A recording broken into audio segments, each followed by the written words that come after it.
Troy Haselip here with Watershed Flyshop in Corvallis, Oregon.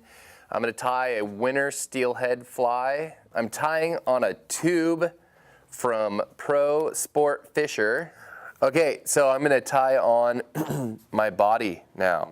Now this is Mylar, large, Opal Mirage. I got a lot of it. I got too much of it, to be honest with you, but I would rather have too much than too little, because I could always use it on another fly. We're not going to waste. With, you know, anytime I fish a body that's just Mylar, I always put a rib over it just to make it a little tougher. So I'm tying in ultra wire. This particular fly is not necessarily going to be an enormous fly. It'll have a big profile, but it's not going to be super long. All right, going to start wrapping the Mylar. First wrap being the most important. Get it down in there nice and tight. And this stuff is bright. And that is the idea behind this fly. Bright fly, kind of dirty water, or where I'm throwing my dark flies and they are coming up empty. I'm going to throw something really obnoxious like this that's just really bright. So do you tend to go with brighter flies when there's color in the water, and darker flies when the water is clear, or not? Yes, for the most part, that's a pretty good general way to do it. Now there's lots of theory about sun and lots of theory about water temp, but I think if you kind of keep those things in mind, you know, bright fly, dirty water, you know, relatively bright fly. Also keep in mind that dark flies pretty much show up in every kind of water. So, and also keep in mind that steelhead are unbelievably unpredictable. Gonna put in a white saddle real quick. Wasn't sure I wanted to do this, but I'm gonna do it. Now, on Mylar, this is a little bit dangerous. It's dangerous because it has a tendency to slip on Mylar, and we don't want it slipping. We don't want the feather to slip. So I'm keeping a lot of tension.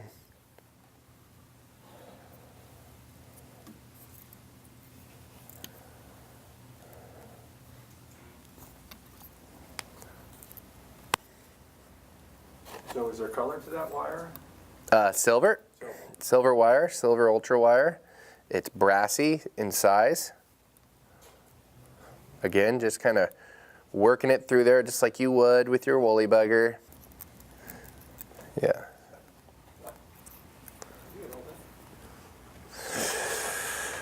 I'm going to cut the wire with the back side of the scissors so we don't ruin our scissors.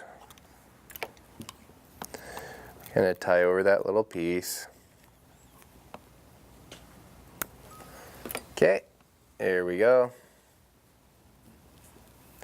Now we're going to tie in our prop, or shoulder.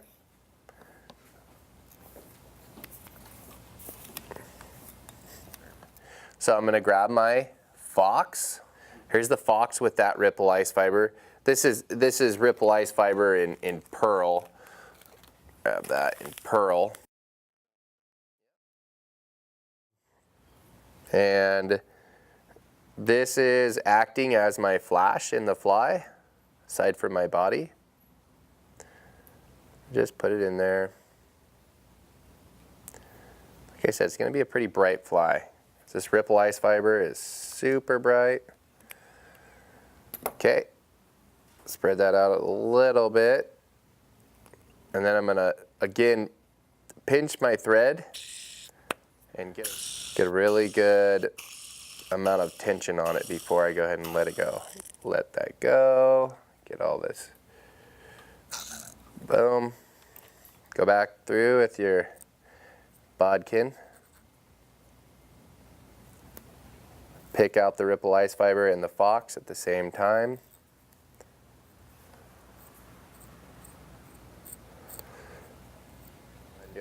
I'm just trying to establish something to prop up my next material, which will be ostrich and Lady Amherst. Again, wet it just a little bit.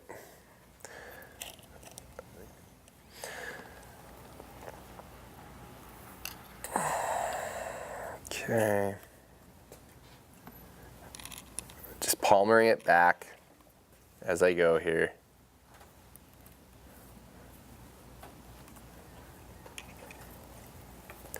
Tie that off, round it away.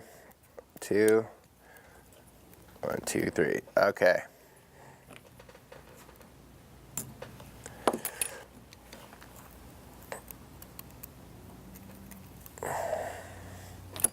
Pick it out one more time, just make sure nothing's trapped.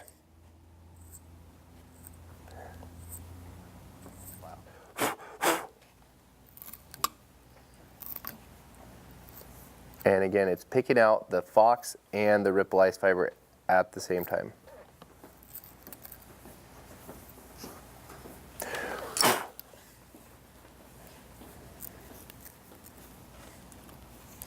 See how long that is? I'm pretty happy with that.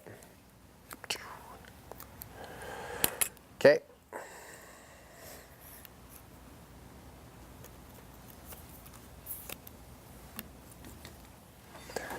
Okay, so we got a dubbing loop going here for our ostrich.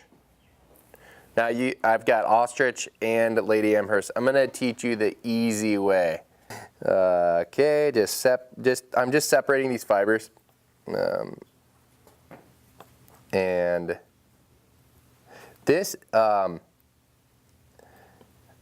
should have mentioned this, but this ostrich is OPST barred ostrich, and it is awesome. So you could see it's a little thicker. It's significantly thicker, and I don't always use this style of ostrich, but because I like, in this case, I'm building one station and just a single station intruder. Again, I'm just establishing profile, just a little bit bigger profile. And this is, for me, this is more of a guide fly. This is something I'm fine with tying for clients, and you know, I can get this fly tied much quicker than I am right now, but okay, spinning it up.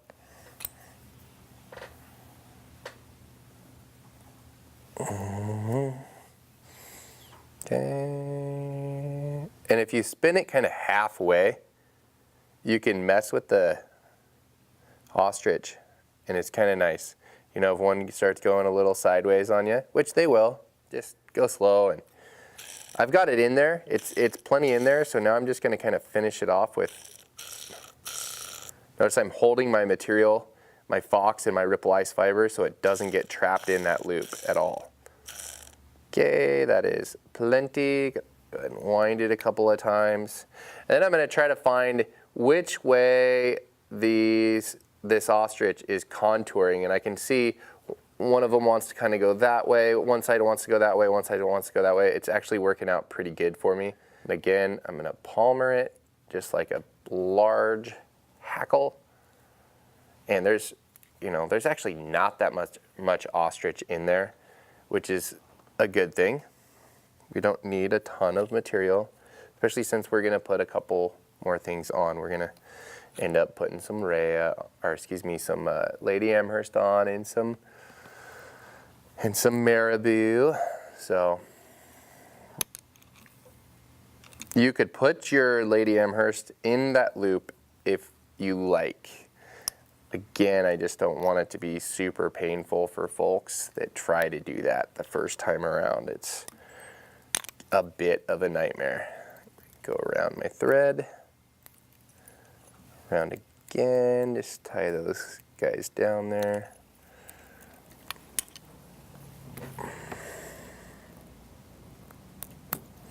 Okay. That guy's sticking up. We're gonna have to come down onto that just a little bit.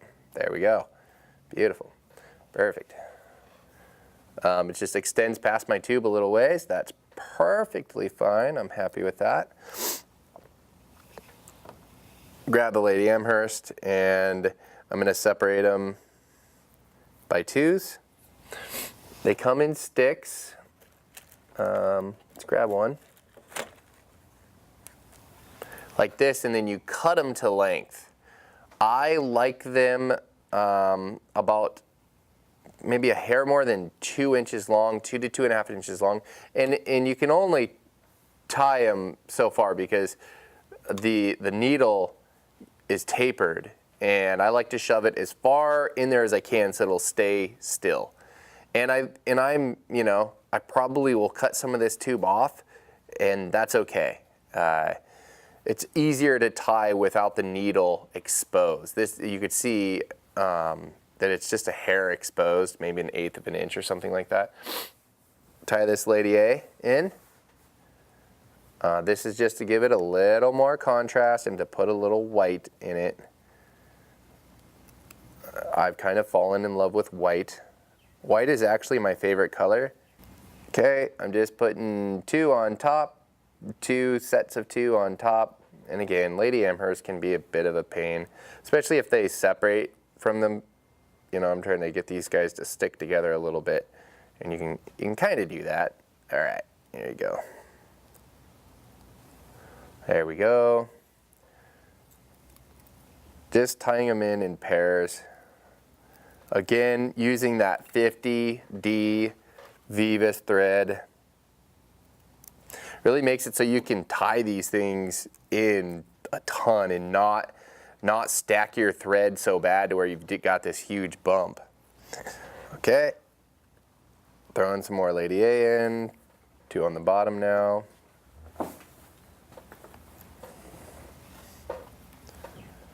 Okay. Putting 2 on my side.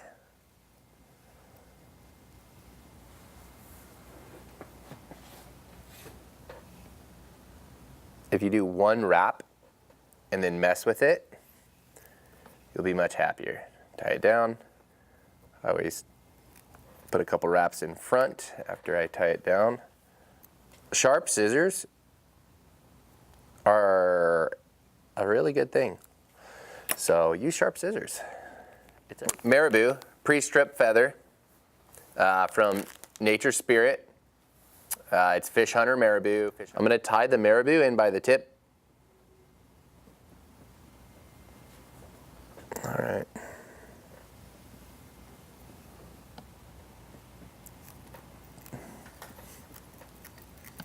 Again, if you don't want your marabou to escape, which does happen, tie the tip in as well. It's okay.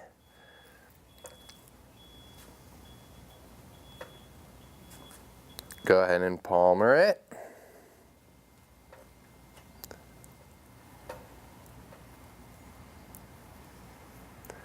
I just take my time and do it right. Hopefully do it right. And you can see how stinking bright this is. It's super bright, super obnoxious. And hopefully super fishy. Just tying the stem down here. Some people are particular where they tie the stem down. I am obviously not. I tie it all over. Because it's a tube, I just feel like you don't really need to tie it in near you. Or I can tie this in right on the top of this dumbbell eye. And I'm going to tie it as close as I possibly can. A lot of times I'll tie the dumbbell eye in, and then I'll tie the finished feather, which in this case was the marabou. Again, I'm going to do a little bit of figure 8. I'm not overly worried about doing a figure 8. I don't have my dumbbells come out almost ever. Okay. I'm just going to take the tube off a little bit, reverse it, and throw in the horns. This is just a single station intruder. Now, everybody has a preference as to where their horns go and how far back they go. I don't know, I've been digging the horns going back a ways. So I'm going to do that. I'm going to make sure I have feathers that I'm happy with. right on top there. So it hangs out back here a little ways. Okay. Overall, I think they'll be okay. They're gonna make it another day. Put them in near me. Gonna have to move that one a little ways.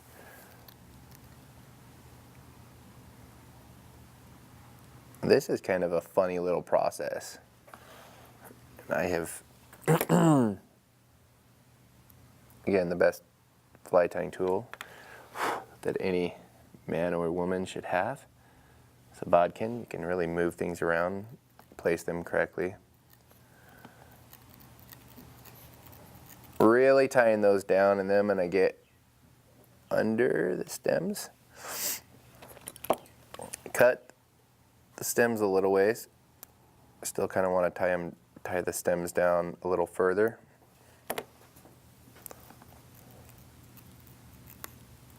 Notice I'm figure eighting over the stems. All right, and go ahead and whip finish that guy, and then we'll finish the fly.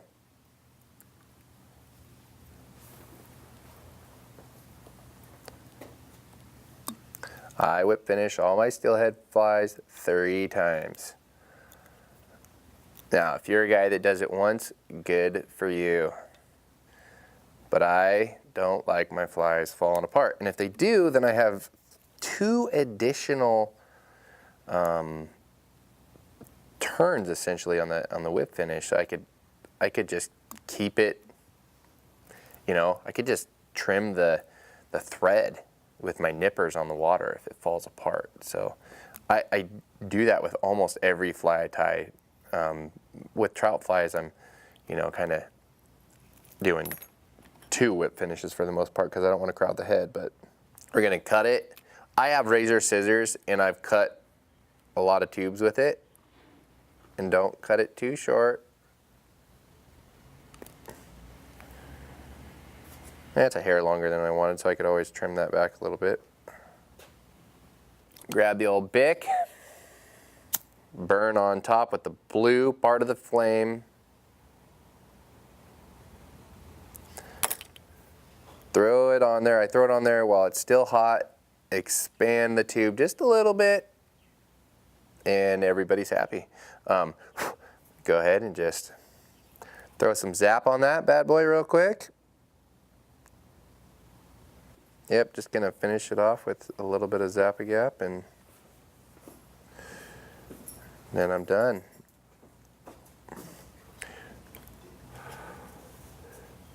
I'm gonna spread out the zap with my bodkin because it kind of clumped just a little bit.